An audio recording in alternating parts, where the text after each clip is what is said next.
Hi there, folks.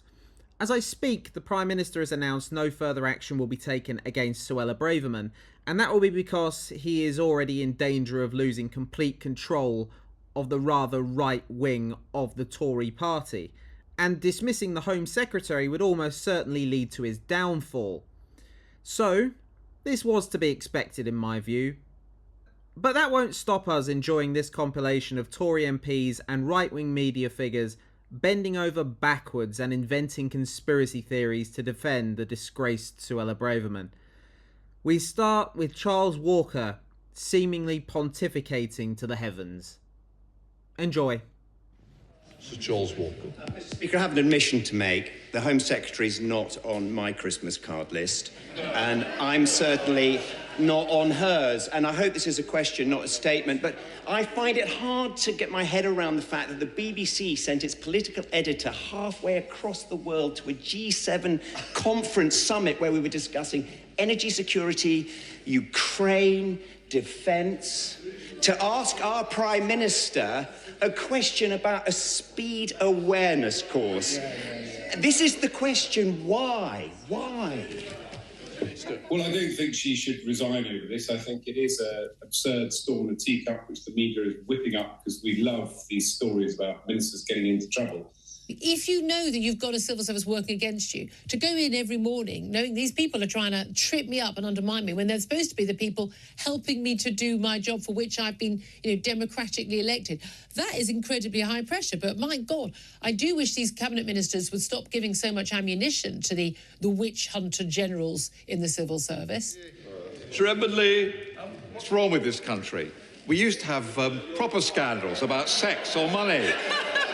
Or about prime ministers invading Iraq on dodgy evidence in which hundreds of thousands of people die.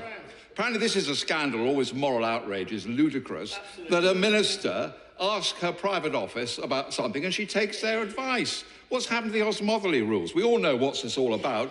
They're attacking a good Home Secretary who's trying to attack the real scandal of mass immigration to this country. Give us a support.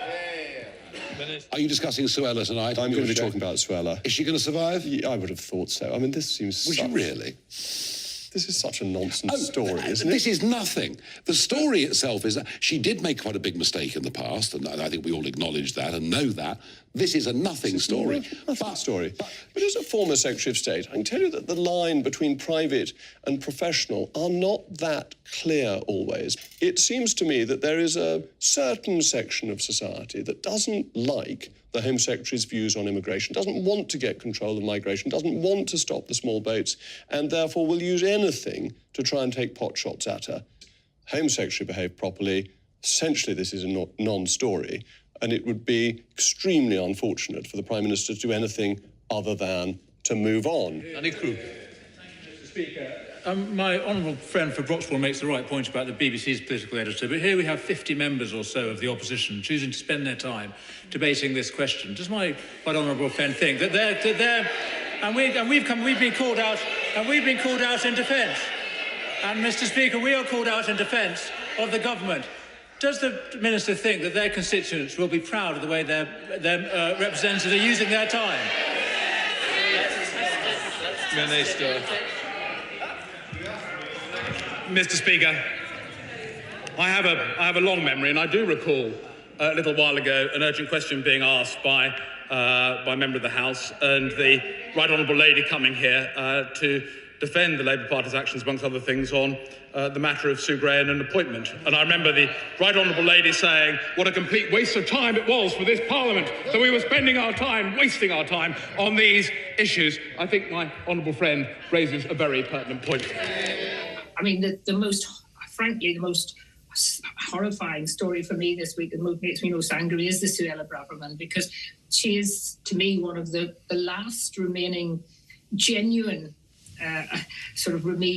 levers who really believe in the European Union. And she's clearly being set up. It's just shocking. But they're taking them on sort of one by one, aren't they? Almost as if they're sort of trying to pick them off. They managed to get Dominic Raab. They're now trying to get Suella Braverman. They will consider, they got Priti Patel. They'll continue to just try and pick people off. Because I think the Suella Braverman story is a complete red herring. I mean, who cares?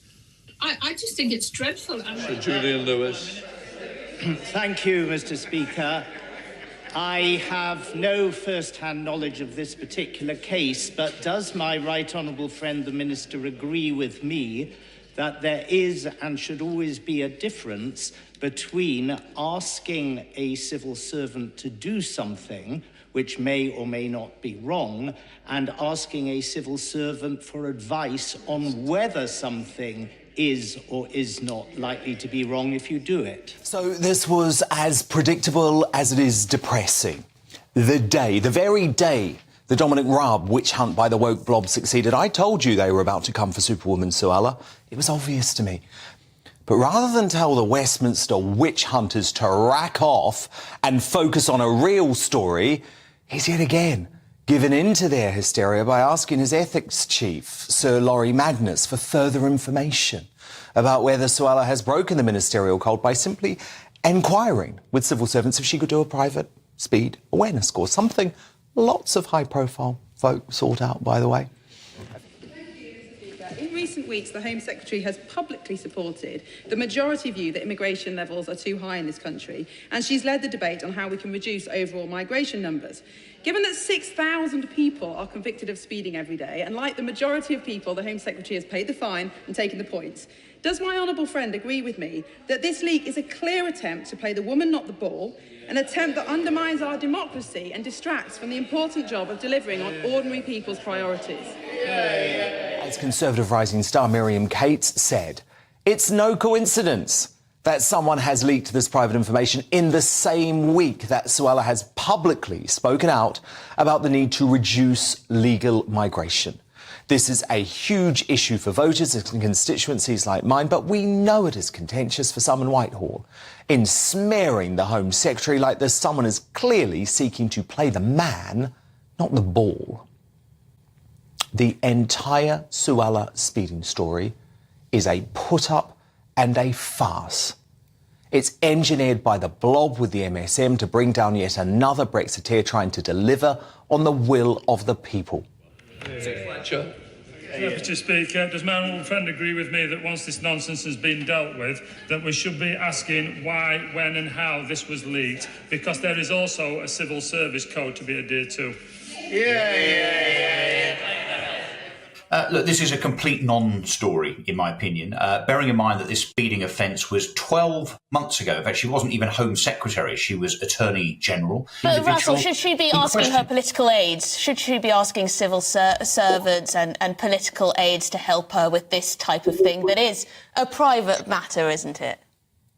Emily, I think the clue is in the word aid, isn't it? That's what aides should be doing. And look, whether it's appropriate for the... I suggest that the reason that this has popped up, exactly the same as we've seen with Dominic Raab and Steve Barclay and Priti Patel, this is no coincidence. This is Brexiteers that are being targeted, frankly, by Remoaners in the civil service. That's why this has been leaked. They're now out to get Suella Braverman. And as I say, no coincidence that this happens just a few days after her barnstorming speech, in fact, where she criticised her boss, Rishi Sunak, with regard to immigration and the lack of control therein. So look, I wouldn't speculate perhaps as far as to say that this is this sits at the hands of Rishi Sunak having leaked this, but someone's leaked it in a timely fashion to discredit Suella Braverman. It is no big deal. We've got to kind of get over ourselves, I think, don't you? Yes, well, the public don't care about this stuff.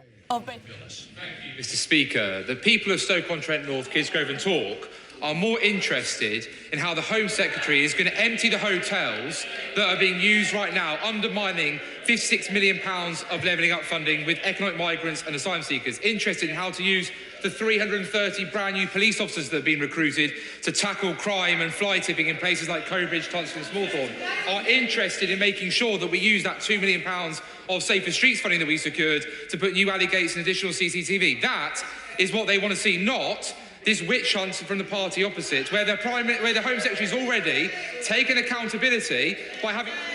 Mr Gullis, when I stand up, you sit down. Once we get that message, we'll understand each other. We do want to get through. I think the Minister absolutely got the question, even if he's not responsible for most of our diary. I did, Mr Speaker. Well, as you live and breathe through various stories that come and go, I mean, this one, it's got to be one of the most flimsy.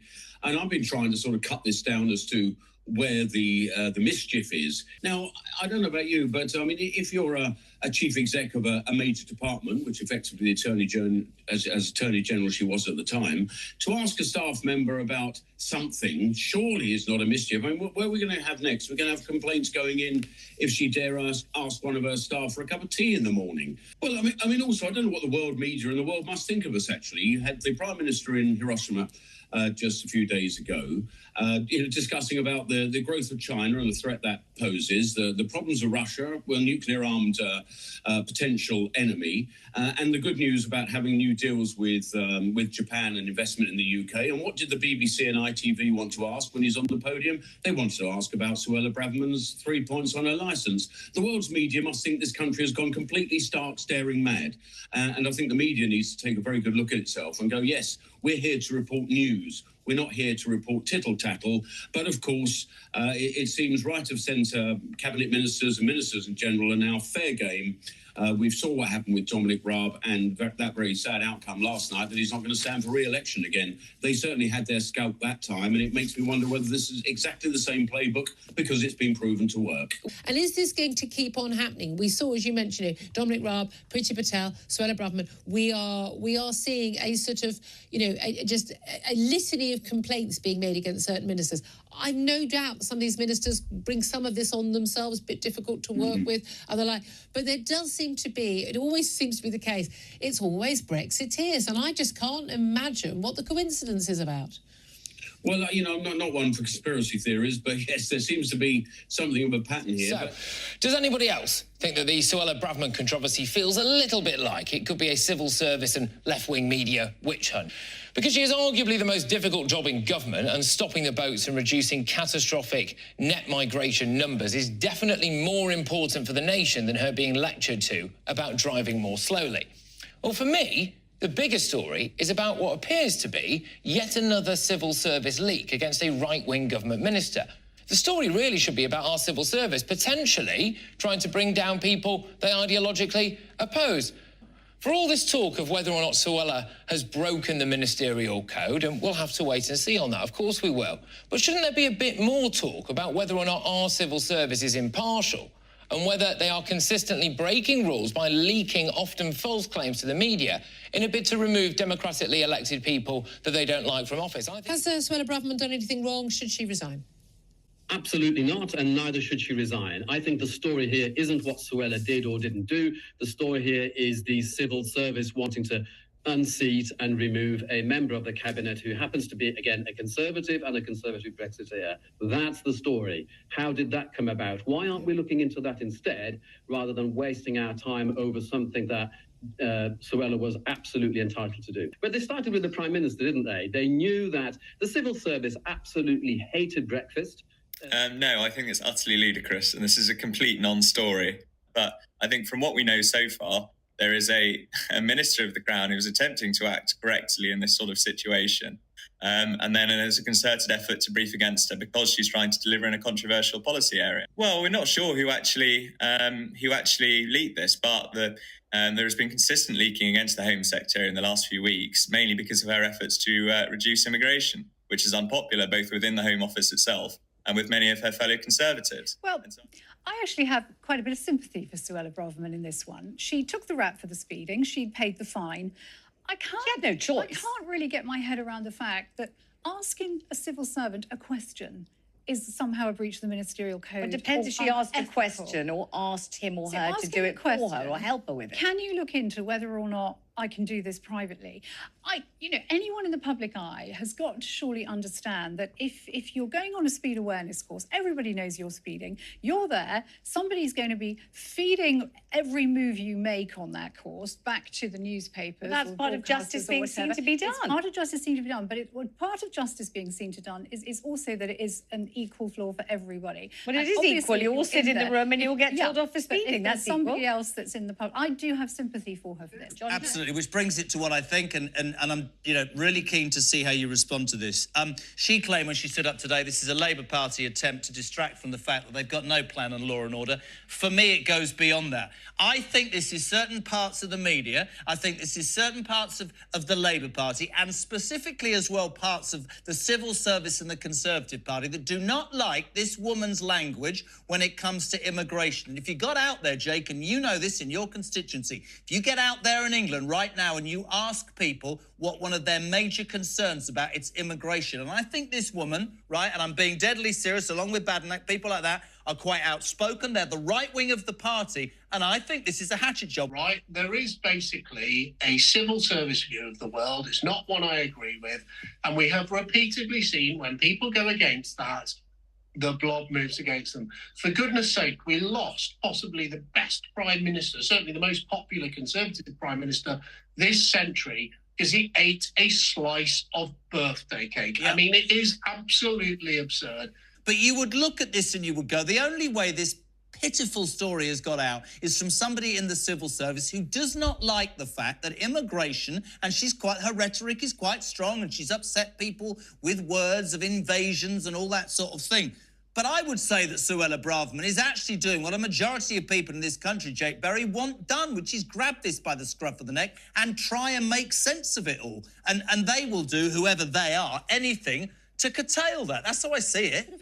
This is time for me to put my hands up. I've actually recently done one of those courses. I'm not a bad person. I did 3 miles over. Yes, I shouldn't have. I understand that. I did the right thing. All she has done is query, is it possible? Not that she wants to evade it, avoid it, try and skirt around it. She's happy to do the course. Is it possible, based on my high profile, I can do a private one? Just like at work, you might say, oh, do you know of a nice cake I can get from Tesco? Can you find out on Google? Is that such a bad thing? I mean, I think he's absolutely right. It's a smear campaign which is being waged against Suella Braverman. It happened over a year ago. I think the Home Secretary has already outlined, Tom, at the end of the day, she was caught speeding, something she deeply regrets last summer. She has accepted the point, she's paid the fine, and now it's time for us to simply move on, because ultimately what the Home Secretary, what my constituents in Stoke-on-Trent North, Kidsgrove and Torquay are interested in is how we can stop the illegal migration across the English Channel of those illegal economic migrants choosing to come from safe mainland France, how we can make sure that bobbies are on the beat after we've recruited the 20,000 new police officers we said that we would, how we can tackle the scourge of antisocial behaviour that blights some of our town centres, and ultimately how we can make sure as well that we give the police the powers they need to stop those disruptive, stop oil protesters. Yeah, but that's not what anyone's talking about today, John. They're all talking about whether the Home Secretary broke the rules or not. What's your take on that? Is she a rule breaker, or is she being stitched up? My take, Tom, is very clear. It's the Home Secretary's taken the points. She's accepted the fine. It's time to move on, because believe me, my constituents aren't talking about this. They're talking about the cost of living. They're talking about the NHS backlog. They're talking about making sure we grow the economy. They're talking about stopping the boats. The 5 pledges the Prime Minister rightly outlined when he first became leader at the start of this year. And it's so important we deliver on those 5 pledges, those promises to the British people, if the Conservative Party are going to win back the trust of the electorate ahead of the next general election. What she did was she requisitioned the civil servant to do her personal dirty work for her. That is a breach of the ministerial code. Well, we're waiting to see if it's a breach of the ministerial code. I mean, the reason that, of course, these people have their aides is to allow them to function in these fairly important, high-profile jobs. And I don't want to be rude, but the mundane activities of where she has to do the course, how she does the course, is left to someone to try and resolve. Nick, it wasn't her aide first. She asked the civil servant first, who wasn't her aide. Then she went to her aide. And right-wing journalists like yourself who continually try and trivialise these stories. You did it with the Boris Johnson, Sue Gray palaver. You did it, but you do it all the time with these stories. Because no one cares. Yeah, but I care. Well, and I'm fed up of morons coming on your show telling me what the public think when I'm the public. Listen to the BBC. They're obsessed by it. So don't worry. They won't let this go. Don't worry about it. There's plenty of coverage. It's just, I think it's interesting, and I know that they don't necessarily meet everyone's news judgments, but the editors of all but, well, actually, there's no one front page story, as in the main story, now for Suella Braverman. There's single columns on a couple of front pages, and that's it. The world has moved on, David. No one cares.